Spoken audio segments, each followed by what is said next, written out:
When it comes to e-commerce, the conventional wisdom is to follow certain tried and true principles of UX design. But what if your brand is all about breaking the mold? These sites show how thinking outside the box can pay off and might inspire you to break out of the generic template look that dominates this arena. So what does the typical online shop look like? Here are 5 product page examples, and each of these have a lot of similar features. So we've got dark type on a light background, and if we look at the layout, and we'll see this as we go through each example, we have the brand name at the top center, we have navigation along the top here, then we have a large image of the product with some thumbnails next to it. That's on the left here. Then on the right column we have the product name. That's the largest type and the most dominant within this section of type, this right column. Then we have the price, then we have the options that we can select, then we've got buttons for add to cart, and then some more longer information underneath. This next example, similarly, the brand name at the top, navigation along the top. Then we have the large image on the left with some thumbnails next to it. We have the product name as the largest, most dominant item in the right information column, the price immediately under it, the shipping information, then we have the option to add to cart. This one's actually sold out. Then some more description underneath. Again, light background, dark type. This time we've got a left aligned brand name, but it's pretty similar, but navigation's there along the top. This time we don't have one large image with smaller thumbnails. All the product images are within this grid at the same size, and if we click on one of them we get a nice large full screen, really see the detail, which is a nice touch on this site. But again, with this right column, the most dominant item near the top, the largest point size, is the name of the product. The price is underneath that. We've got this review button as well. Then we have the options that we can select. So we select a color, a size, and then we've got an add to cart button, and then more information is lower down.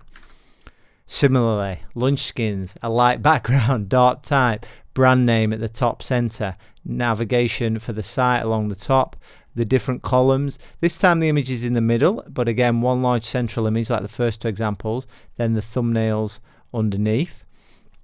Then we have this column of information, and again, the largest point size is for the product name. We have reviews and the price features next underneath. Then we have the options that we can select. This actually takes you to another page. Then a little bit more information. This time they've moved the add to bag, pay with Apple Pay buttons over to a separate column, a 3rd column in the right, which is a little bit unusual. I don't think that effective, but a lot of things that are very similar. One more, again, light background, dark type, brand name at the top, this time to the left, navigation top center, and we have the large product image. Again, you can click on this one or hover to zoom. Then we have the thumbnails for the images, and we have this time it's maybe not the exact largest point size. The size of the price is maybe a little bit bigger than the product title, but it's emboldened, so it's the most dominant here. Price underneath, then reviews, then the options that you can select, then the buy button, but this one's sold out as well, so these shops are working to some degree. This color's available if anyone's after it. So, and then the details are lower down, so there's a lot of similarities here. Now, I realize that e-commerce is about selling products, so simplicity is often key. You don't want to distract the user. Following conventions allows the shopper to easily navigate the site. Removing friction serves them. So a clean layout with high quality product photography as the hero can be a great approach, but sometimes it's worth breaking out of the conventional wisdom and trying something different. A dull, corporate looking site just doesn't suit an anti-establishment, youth culture or design-led brand. So let's have a look at some unconventional e-commerce sites and see what makes them successful. This site is immediately different. We have these 6 images of the product, but presented in a totally different way. No type to adorn it. We're just encouraged to click here and view the product. And when we click on one of these images, we have this transition sequence where we have the title, move from the center to the top, and then we have that thumbnail that we've clicked on. We can click to enlarge here, or close that. But as we click on each one of those, we have this little transition within the circle, this little swirl, and we've got these videos which add a little bit of interest mixed in there. This swirl makes this feel like a little bit of an orb in the center there, just totally different because of the cropping there, using this circle as the frame. The information's down to the bottom right, everything's in capitals, so there's a minimalism to it, but there's also a little bit of flair and a few little touches that just make this feel like something totally different. And although this is a very ordinary product, it's just a white, off-white vest. Looks like a vest your granddad would wear, and the website very much tells your grandfather, this is not for you, this is for young people. This next example from Flyingpapers, we have these different products here, and they're animated illustrations to take us into these different sections. Let's just refresh this and see what it does. I'm Fly. Let me show you where we can go. So we've got a little bit of a introduction there. Then we have these different sections. So if we just click on one of them, I think this is some sort of smoking paraphernalia. It's not something I indulge in myself. But what we have here is, again, different because we've got a purple background. It's not that typical white background. We have these floating product images, and again, nice little transitions between these photographs, so letting us know where we are. And then when we click through, what we have with the interface is it mirrors the packaging itself, rather than a very clean interface and then showing off the packaging in the photography. Here we've got a different approach, which is mirroring that, so using the same fonts and colors that we find on the packaging within the interface.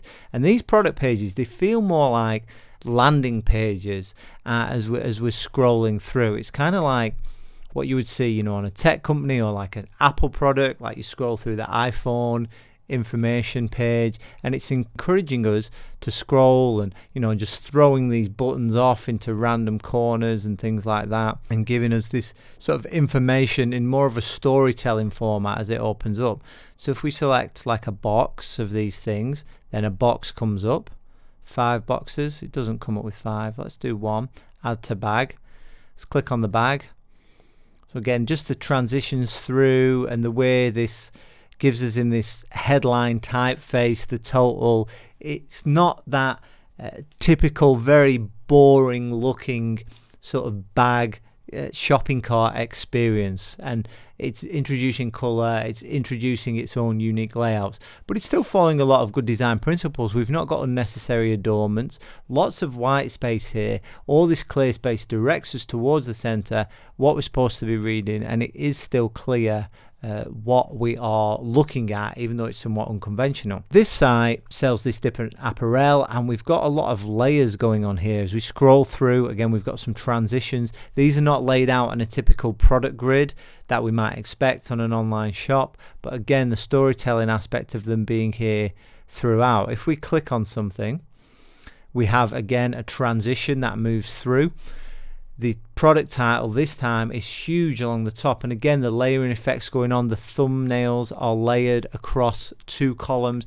The whole thing feels less boxy because it's benefiting from these layers, and it feels kind of like a magazine layout because we've got this full bleed with this photograph going right to the edge, even underneath the navigation, and it's these little touches that help it feel that way. Little transition is just moving upwards from one to the other. These shorts are pretty cool. They're sold out, but again, it's just this time we've got a pop-up, but it's all these little details together that are just combining to create the right sort of feel, and this has more energy to the site itself, which marries up with this quite loud clothing, which is colourful. It's got all these, you know, different fonts and sort of noise, and like these are pretty bold choice of shorts. You know, you need to have a little bit of confidence to wear this kind of thing. I'm sure you guys would rock these when playing basketball. The next site is super minimal. I might think, okay, well, what makes this unusual and what makes it different? But This is very different to those original conventional examples that we looked at.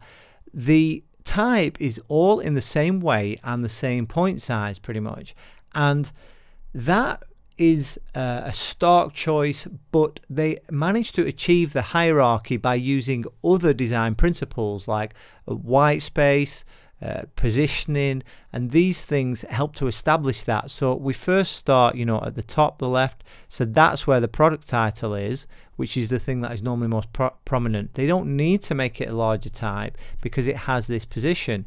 Then we have add to bag, most important thing, alongside the price. So these things are given that space at the top. And this whole thing here with the grid layout, again, is a magazine or like a coffee table book type feel, even leaving some grid cells empty. This is something that's not done as much on the web. It's probably underused, and it contributes to this whole feel of elegance. And the important thing about this is the appropriateness. If you read actually the description of this product, simple in style yet full of personality, the Robotnik combines clean lines and understated sophistication. Well, that's exactly what they've done with this interface, and that just demonstrates how designing to each particular product, each particular brand, is always the best approach.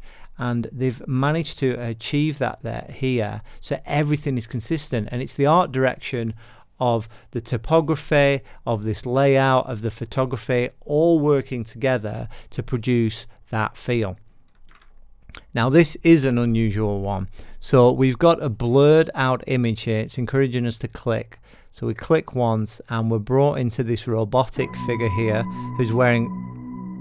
Let's turn the sound off. This robotic figure who's wearing a shirt.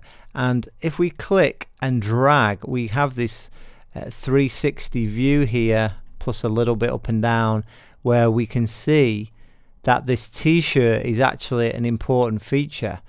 So if I click on the shirt on the wall, nothing's happening here. Oh, we're getting some information as I drag around.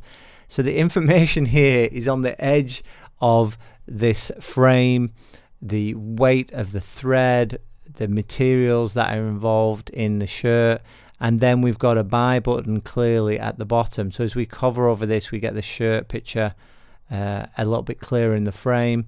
You simply choose your size, and then we've got the opportunity to pop all our information in here.